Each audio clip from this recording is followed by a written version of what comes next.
आथिखालाव जे महामारी कर'ना भाइरास बा कोविड-19 बे इनफेक्शननि जे बे बिबाङा भारत नाङै बांनायनि सायाव बांबोगासिनो दङ आरो आसामावबो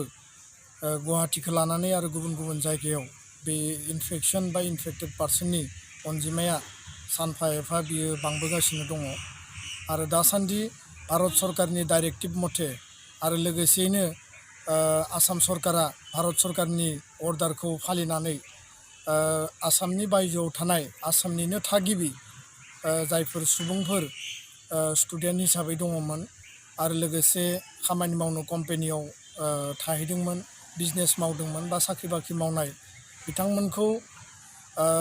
बासनि गेजेरजों इन्डिभिजुवेल भेहिकेलनि गेजेरजों आरो स्पेशल ट्रेन सार्भिसनि गेजेरजों दिनैहाय आसामाव लाबोफिननायनि बा आसामाव थानाया गुबुनाव थांनायनि थाखाय गावबागाव रायजोआव थांनायनि थाखाय जि हाबाफारि सोलिगासिनो दङ दाख्लैनिफ्राय आसामनि श्रीरामपुर गेट आरो सागुलिया गेट बे मोननै लामाजों आसामनि गोबांथार सुबुङानो आसामाव बा गावनि न'आव फैफिननो थाखाय बिथांमोना दावबायबोगासिनो दङ आरो गोबाङानो सफैबाय दा बिनि थाखाय श्रीरामपुर गेटआव आरो सागुलिया गेटआव स्क्रिनिंनि बेबस्था खालामनाय जादों आरो बिनि उनाव कनसार्न डिस्ट्रिक्ट गावबा गावनि जि हम डिस्ट्रिक्ट दङ बे डिस्ट्रिक्टनि एड्रेसखौ नायनानै जिहेतु आसाम सरकारा मोनब्रै जनाव गुवाहाटीयाव क'क्राझारनि साइ स्टाडि सेन्टाराव गुवाहाटीनि खरुखोजाय आरो जरहाटआव लोगोसे तेजपुर इउनिभार्सिटियाव मोनब्रै जायगायाव जन हिसाबै बिथांमोनखौ 14 साननि थाखाय क्वारेन्टाइनाव दोननायनि जि बेबस्था लादों बे क्वारेन्टाइना कम्पालसरि आरो बेखायनो दुलाराय बर' फरायसा आफादा जोङो खावलायगोन जे जायफोर बर' फिसाफ्रा बा बर' लाइमोन सेंग्रा सिख्ला स्टुडेन्ट हिसाबै बा खामानि मावनाय हिसाबै बिजनेस मावनाय हिसाबै बा साख्रि मावनाय हिसाबै दंहैयोमोन बिथांमोना जोंजोंबो जगाजग जादों आरो बासजों ट्रेनजों भेहिकेलजों बिथांमोना दिनै हाबफैबाय आरो फैगासिनो दङ फैबावनो दंबावो गासैनिसिमबो जोंनि गुरै खावलायनाय जाहाथे आसाम सरकारनि हेल्थ डिपार्टमेन्ट आसाम सरकारनि पुलिस बिफान आरो आसाम सरकारा जायफोर गाइडलाइनखौ बायजोनिफ्राय सुबुं फैनायनि थाखाय बिथांमोना थि खालामनानै होदों मिनिमाम 14 days क्वारेन्टाइन बेखौ बयबो मानिनानै सोलिनांगोन आरो बियो जेबो पानिशमेन्ट नङा बियो नोंथांनि सेफ्टिनि थाखाय बियो न'खरनि सेफ्टिनि थाखाय हारिनि आरो रायजोनि देशनि सेफ्टिनि थाखाय दा बेखायनो नोंथांनि सेफ्टि आरो न'खरनि बयनिबो सेफ्टिनि थाखाय जों बेखौ मानिनानै सोलिनांगोन लोगोसेयै दिनैहाय जि जायगायाव क्वारेन्टाइननि बेबस्था खालामदों बे क्वारेन्टाइन सेन्टारफोरनि जिखिनि केपासिटि बे 1000 बा 2000नि बारा नङा नाथाय फैनो गोनां अनजिमाया दिनै सिगाङाव बुंदोंमोन 20 लाखनि जोंहा सुबुंफोरा आसामनि बायजोआव दङ आरो फैथारनो नागिरनाय मानसिफोरा जाबाय 6 लाख आरो दिनैहाय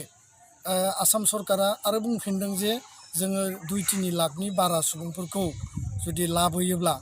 बा बयबो फैयोब्ला जोंनियाव माने गिदिर मोनसे क्राइसिस जागोन आरो मोनसे डेन्जार सिचुएसन जागोन बेजों चेलेन्ज खालामनो थाखाय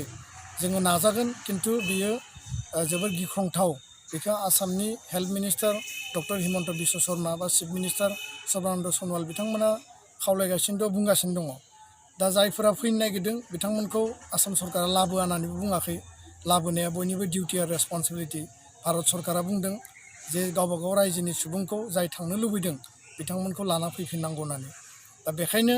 दिनै आसाम सरकारा डिस्ट्रिक्ट जायफोर कमिशनार दङ डिपुटि कमिशनार डिस्ट्रिक्टनि बिथांमोनखौ खावलायदों नडाल अफिसार हिसाबै बिथांमोनखौ दायित्व होदों जे जायफोरखौ क्वारेन्टाइनाव लाखिगोन बिथांमोना कम्पालसरि थानांगोन आरो माखासे सुबुंनि जि सिम्पटम जि माने बिथांमोनखौ टेम्पारेचार टेस्ट नायो बा हेल्थ चेकआप खालामो बा बिथांमोनखौ मेडिकेल टेस्ट खालामनायनि उनाव जुदि नर्मेल मोनसे हेल्थ कन्डिसनखौ मोनोब्ला बिथांमोनखौ गामि ओनसोलावनो गामि आफादनि हेफाजाबै गावबुरानि हेफाजाबै लकेल थानानि हेफाजाबै लकेल साब सेन्टार बा हेल्थ डिपार्टमेन्टनि हेफाजाबै गामियावनो क्लाबनि न' स्कुल न' बा गामियाव ओरैनो थानाय जायफोर न' दङ बेयावनो क्वारेन्टाइन खालामनायनि थाखाय आसाम सरकारा कनसार्न डिपुटि कमिशनार नडेल अफिसारखौ डाइरेक्सन होदों आरो बेखायनो दिनै इसेबां बुरजा मानसिया जिहेतु आसामाव फैगोन खेबसेयैनो फैगासिनो दङ बिथांमोनखौ दिनै लाखिनो थाखाय थोजासे जिहेतु केपासिटि बा सिटनि एभेलेबिलिटि गैया। दाख्लैबावै क'क्राझाराव साइन्स स्टाडि सेन्टाराव जि क्वारेन्टाइन सेन्टार दङ बेयाव खौरां लाहैनाय जादोंमोन आरो बेयाव 1000नि बारा केपासिटि गैया आरो बिनि उनाव 1000नि बारा बेयाव सुबुङा सहैनाय जादों। दा बेखौ मेनेजमेन्ट खालामनायाव एडिसनेल क्वारेन्टाइन सेन्टार बानायनो गोनां जादों आरो गावबागाव डिस्ट्रिक्टआबो लकेल लेभेलाव क्वारेन्टाइन सेन्टारखौ बानायदों, खिन्थु बेयो जोंनि थाखाय थोजासे नङा। दा बेखायनो गामि आफाद, गामिनि दैदेनगिरि, धोरोम नि आफादनि दैदेनगिरि, दुलाराय बर' फरायसा आफादनि आनसलिक आरो जिल्ला आफादखौ जोङो डाइरेक्सन होदों आरो गामि आफादनि आफादगिरि गाहाय नेहाथारिनिसिम दुलाराय बर' फरायसा आफादा लाइजाम हरदों जे बे बायजोनिफ्राय फैनाय सुबुंफोरखौ जोथोन लानांगौ। बिथांमोना जोंनिनो मानसि, जोंनिनो न'खरनिनो आंगो फिसा बा जोंनि असे आरो बिथांमोनखौ जोङो रैखाथि गोनाङै न'आव लाबोफिननानै बिथांमोनखौ जोङो मोनसे सेफ पजिसनाव दोनना जाहाथे 14 days क्वारेन्टाइनाव दोननानै बिथांमोननियाव जेबो जुदि बिदि सिम्पटम्स नुजायाब्ला जोङो बयबो न'आव लानानै फैफिननो हागोन। नाथाय ओरैबायदि खालामनाङा जे बै मानसिफ्रा फैनानै दिनै श्रीरामपुराव गसाइगावआव खबर लादों आरो जों दावबायहैदोंमोन जे गोबां मानसियानो खारखोमाबोदों।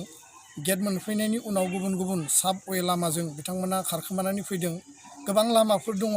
बे लामाफोरजों बिथांमोना पुलिस आरो हेल्थ डिपार्टमेन्टनि मानसि नुवालासे हरनि समाव खारखोमादों आरो बेबायदि सुबुङा जुदि फैनानै गाव जुदि दावबायनाय समाव बा रेड जननिफ्राय फैनाय समाव अरेन्ज जननिफ्राय फैनाय समाव इनफेकसन जानानै फैदोंब्ला आरो बिनि उनाव न'आव थाफैनानै जुदि बियो मिनिमाम डिसिप्लिनखौ जायफोर नियम निति दङ बेखौ मानियाब्लासिनो न'नि मानसिजों जुदि बिथाङा जानाय लोंनाय बा थाफानायाव जुदि लोगोसेयै थायोब्ला, गामियाव लोगोफोरजों जुदि थाफायोब्ला बिनिफ्रायनो जुदि गोबां मानसिनियाव जुदि बांलाङोब्ला बिनि थाखाय रेसपन्सिबिलिटिया सोर जागोन? आरो बे मोनसे गिख्रंथाव थासारि। दा बेखायनो गुवाहाटीनि बे जाय मंगल साहानि जाय दखानि बा बेपारि बिथांखौ दाख्लैबावै पजिटिभ मोनदों, बिनि उनाव बिथांनि दखानाव फैनाय 15 सुबुंखौ पजिटिभ केस मैया मोनदों। दा बे मोनसे गिख्रंथाव थासारि आरो बिनि स्प्रिडनि जि अनजिमा बे माल्टिपोल जायो। दा बेखायनो दुलाराय बर' फरायसा आफादनिफ्राय जोङो गले गले गुरैयै खावलायगोन, बर' आइ आफा रायजो राजाया सांग्रां जानो सम जादों। बर' आइ आफा रायजो राजा गामिनि दैदेनगिरिफोरा आबादखौबो मावनांगोन, जोंनि फरायसा फरायसुलिखौ लेखाबो मोजाङै फरायहोनांगोन, जोंनि रांखान्थि थासारिखौबो जोङो मजबुतै लाखिनांगोन, रां खामायनायनि हाबाखौबो जों मावनांगोन। दैनन्दिन जोंनि जि हाबाफारि दङ, लकडाउना जिहेतु रिलेक्सेसन जाबाय आधा, नाथाय जोङो नियमखौ मानिनानै सोलिनांगोन। लकडाउना रिलेक्सेसन जादों बिनि मिनिङा बे नङा जे बेमारा खमायबाय, बेमारा जोब्बाय। बेमारा कन्टिनिउवास बियो बांनायनिफ्राय बांबोगासिनो दङ आरो बांबावनोबो हागौ। दा बेखायनो लकडाउनखौ जोंनि रांखान्थि थासारिखौ मजबुत खालामनो थाखाय बा जोंनि दैनन्दिन खामानिया सोलियो, हाजिरा मावनाय, थेला आवला, रिक्सा आवला, जोंनि जि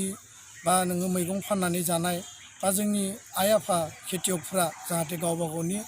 मुवाखौ फाननानै हाबाफारिखौ मावनानै रांखान्थि बिथिङाव जाहाथे सोलिनो हानाय जायो, बिनि थाखायसो लकडाउनखौ रिलेक्सेसन खालामदों। दा बेखायनो लकडाउननि समाव जोङो बे नियमखौ मानिनांगोन आरो बायजोनिफ्राय जायफोर सुबुङा गावनि गामियाव फैगोन, हम क्वारेन्टाइननि थाखाय बिथांमोनखौ दैथायहरगोन गामियाव, 3 जा, 1 जा, 7 जा, जोङो गामियाव जोथोन लानानै खौरां लालायनानै सिल स्टाम्प जुदि 2 बुनाय नुदोंब्ला आखाइयाव बिथांमोना जुदि आलादिङा लामायाव जुदि बेरायलाबायदोंबा, गोसोबायदि थारलाबायदोंबा बिथांमोनखौ जोङो बुजायनांगोन आरो बिथांमोनखौ जोङो बुजायनानै लांनानै क्वारेन्टाइन खालामनांगोन। हेल्थ डिपार्टमेन्टनो, पुलिसनो जोङो खिन्थानांगोन आरो बिनि गेजेरजों जोंनि ओनसोलखौ, जोंनि हारिखौ, जोंनि रायजोखौ, जोंनि देशखौ जोङो बासायनांगोन। दा बेखायनो दुलाराय बर' फरायसा आफादनिफ्राय जोङो गुरैयै खावलायगोन जे बयबो जाहाथे क्वारेन्टाइनाव थानो गोनां बायजोनिफ्राय फैनाय जोंनि फरायसा फरायसुलि, जोंनि कम्पानियाव खामानि मावनाय, बिजनेस मावनाय, साख्रि मावनाय, बयबो गावबा गावनि डिउटि आरो रेसपन्सिबिलिटिखौ जाहाथे जोङो बावगारा। नोंनि सेफटि, गुबुननि सेफटि जोङो नोजोराव लाखिनांगोन आरो बेखायनो बयखौबो बे मिनिमाम जिखिनि 14 daysनि क्वारेन्टाइन सेन्टाराव जा बा हम क्वारेन्टाइन गामियाव बा न'आव जा, बेखौ जोङो फुल्लि जोङो मानिनानै जोंनि जिउखौ जोङो बासायनांगोन, न'खरखौ बासायनांगोन, हारि आरो देशखौ बासायनांगोन। दा बेखायनो आङो बयनिसिमबो बे समाव, बे महामारिनि समाव, बे खैफोदनि समाव गासैबो नेम निथिखौ फालिनानै नैबे फैबाय थानाय समा जोंनि थाखाय भेरि क्रुसियेल, भेरि चेलेन्जिं, आरो बिनि थाखाय जों बयबो जानजि खाफ्रानानै बे जुद्धखौ, बे दावहाखौ, बे कर'ना भाइरासजों जोङो जुजिनानै जों देरहासार जानांगोन। आरो बिनि थाखायनो बयबो सांग्रां जानो थाखाय आङो खेबसेबाव रायजो राजानिसिम आङो गुरै खावलायहरबाय।